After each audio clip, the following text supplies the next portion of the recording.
एक सूखी नदी की तलहटी में एक नन्हा सा आम का बीज हवा से उड़कर आ गिरा। चारों ओर बंजर जमीन और रेत ही रेत थे।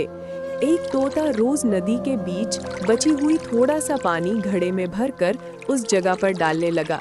धीरे धीरे बीज अंकुरित हुआ और सालों में वहाँ एक आम का मजबूत पेड़ बन गया।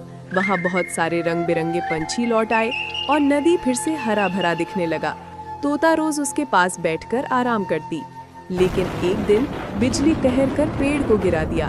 तोता ने जब टूटा हुआ पौधा देखा तो बहुत उदास हो गई। कुछ समय बाद वही नया आम का पौधा उगाया। तोता खुशी के मारे रोने लगी। तोता फिर भी रो रहा है क्योंकि आप लोगों ने लाइक सब्सक्राइब नहीं किया है।